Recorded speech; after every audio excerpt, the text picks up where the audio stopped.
ಒಗ್ಗರಣೆಗೆ ಎಣ್ಣೆ ಕಡಲೆಪುರಿ ಒಗ್ಗರಣೆ ಮಾಡ್ತಾಯಿದ್ದೀನಿ ಚಳಿಗೆ. ಅದಕ್ಕೆ ನಾನು ಫಸ್ಟು ಎಣ್ಣೆ ಹಾಕ್ಕೊಂಡಿದ್ದೀನಿ. ನಿಮ್ಗೆ ಎಷ್ಟು ಬೇಕು ಅಷ್ಟೇ ಹಾಕ್ಕೊಳ್ಳಿ ಎಣ್ಣೆನ. ನಾನೊಂದು 5-6 kg ಅಷ್ಟು ಮಾಡ್ತಾಯಿದ್ದೀನಿ. ಹಂಗಾಗಿ ಒಂದು ಬೌಲಷ್ಟು ಮಾಡ್ಕೊಂಡಿದ್ದೀನಿ. ಚೆನ್ನಾಗಿರುತ್ತೆ ಕಡಲೆಪುರಿ. ನೋಡಿ ಸಿಡಿತಾ ಇದೆಯಲ್ಲ, ಹಿಂಗೆ ಸಿಡಿಬೇಕು ಕಡಲೆ ಬೀಜ. ಗರಿ ಆಗಬೇಕು ಕಡಲೆಪುರಿ ಜೊತೆ ತಿನ್ನೋಕ್ಕೆ. ಇದೇ ಹಂತದಲ್ಲಿ ಒಂದು ಬೌಲಷ್ಟು ಹುರ್ಗಡ್ಲೆ ಹಾಕೋತಾ ಇದ್ದೀನಿ. ಹುರ್ಗಡ್ಲೆನೂ ಫ್ರೈ ಮಾಡಬೇಕು. ನೋಡಿ ಇಷ್ಟು ಹುರ್ಗಡ್ಲೆ, ಇದನ್ನು ಫ್ರೈ ಮಾಡ್ಕೋಬೇಕು. ಇದು ಫ್ರೈ ಆಗಬೇಕು ಚೆನ್ನಾಗಿ.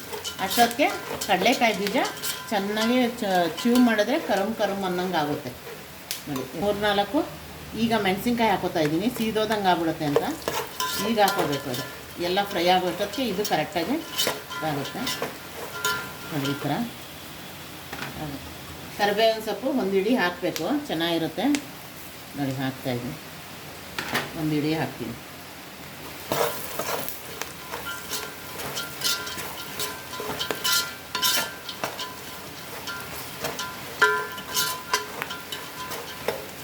ಚೆನ್ನಾಗಿರುತ್ತೆ ಕರಿಬೇವಿನ ಸೊಪ್ಪಿನ ಘಮ. ಬೇಕಾದ್ರೆ ಇನ್ನು ಸ್ವಲ್ಪ ಹಾಕೋಬೋದು ನಿಮ್ಗೆ ಬೇಕು ಅಂದರೆ. ಚೆನ್ನಾಗಿ ಫ್ರೈ ಮಾಡ್ಕೋಬೇಕು ಇದೆಲ್ಲ. ಎಷ್ಟು ಚೆನ್ನಾಗಿ ತರಿತರಿಯಾಗಿ ಬೆಳ್ಳುಳ್ಳಿ ಜಜ್ಜಿ ಇಟ್ಟಿದ್ದಾಳೆ. ಬೆಳ್ಳುಳ್ಳಿ ಜಜ್ಜಿದ್ರೆ ಬೆಳ್ಳುಳ್ಳಿ ಘಮನೇ ಚೆಂದ. ಇದಕ್ಕೆ ಹಾಕ್ತಾಯಿದ್ದೀನಿ ಒಂದು ಹಿಡಿಯಷ್ಟು ಬೆಳ್ಳುಳ್ಳಿ. ತರಿಯಾಗಿ ಹಾಕಬೇಕು ಚೆನ್ನಾಗಿ. ನೋಡಿ ಮಳೆ ಬರ್ತಾಯಿದೆ ಹೊರಗಡೆ,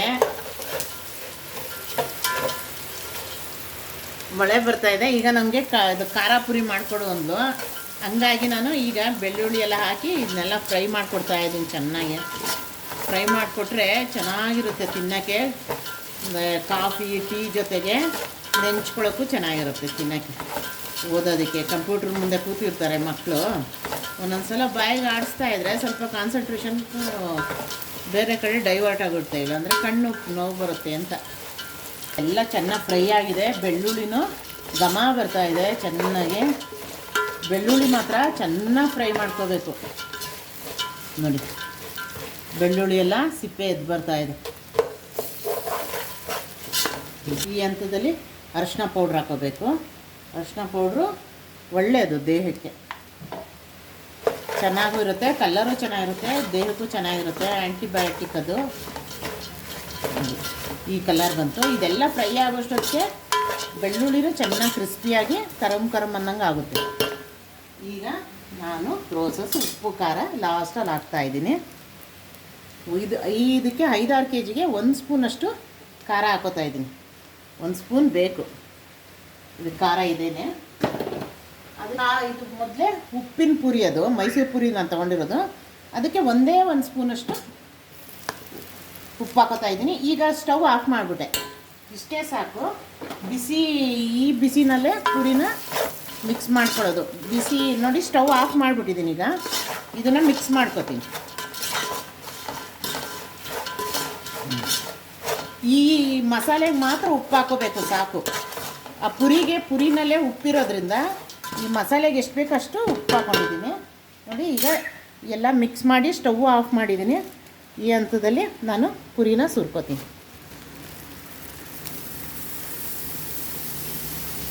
ಕಟ್ ಮಾಡೋಕ್ಕೋದೆ ಎಲ್ಲೆಲ್ಲೋ ಹೊಟ್ಟೋಯ್ತು. ಇಷ್ಟು ಹಾಕ್ಕೊಂಡಿರ್ತೀನಿ. ಈಗ ಇದನ್ನು ಪೂರ್ತಿ ಮಿಕ್ಸ್ ಮಾಡಿ ಇದನ್ನು ಹಾಕೋತೀನಿ ನೆಕ್ಸ್ಟ್. ನೋಡಿ ಈಗ ಮಿಕ್ಸ್ ಮಾಡ್ತೀನಿ. ಈಗ ಈ ಬಿಸಿನಲ್ಲೇ ಸ್ಟವ್ ಆಫ್ ಮಾಡಿರಬೇಕು. ಇದೇ ಬಿಸಿನಲ್ಲಿ ಎಲ್ಲನೂ ಮಿಕ್ಸ್ ಮಾಡ್ಕೋಬೇಕು. ಒಂದು ಬಟ್ಟೆ ಹಿಡ್ಕೋಬೇಕು. ಸ್ಟವ್ವು ಪಾತ್ರೆ ತುಂಬ ಬಿಸಿ ಇರುತ್ತೆ. ಒಂದು ಬಟ್ಟೆ, ಏಕೆಂದರೆ ತುಂಬ ಹಾಕ್ಬಿಟ್ರೆ ಪುರಿ ಮಿಕ್ಸ್ ಮಾಡೋಕ್ಕಾಗಲ್ಲ. ಅದಕ್ಕೆ 1/4 ಭಾಗ ಹಾಕ್ಕೊಂಡು ಮಿಕ್ಸ್ ಮಾಡ್ತಾಯಿದ್ದೀನಿ. ತಳಭಾಗದಲ್ಲಿರೋದೆಲ್ಲ ಮೇಲೆ ಬರುತ್ತಲ್ಲ, ಕೈಗೆ ಸಿಗುತ್ತೆ. ಈ ಪೂರ್ತಿ ಇದ್ದಾಗ ಪುರಿ ಎಲ್ಲ ಚಲೋ ಬಿಡುತ್ತೆ ಹಾಕೋಕೋದೆ.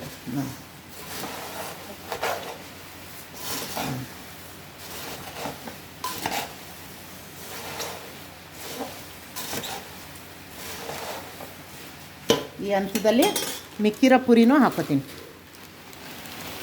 ನೋಡಿ ಇಷ್ಟು ಮಿಕ್ಸ್ ಆದಮೇಲೆ ಈ ಪುರಿ ತುಂಬ ಚೆನ್ನಾಗಿರುತ್ತೆ, ಕ್ವಾಲಿಟಿ ಆಗಿರುತ್ತೆ, ಗರಂ ಅನ್ನುತ್ತೆ. ನೋಡಿ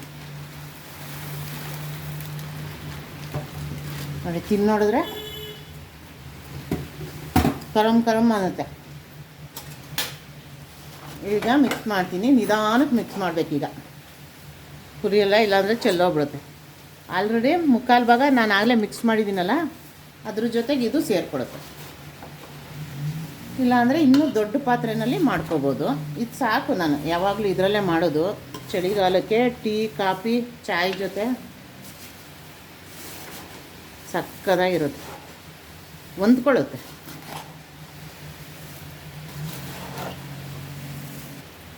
ಗರ್ಮಾ ಗರಂ ಚಾಯ್ ಜೊತೆ ಕಡಲೆಪುರಿ ಈಸ್ ರೆಡಿ.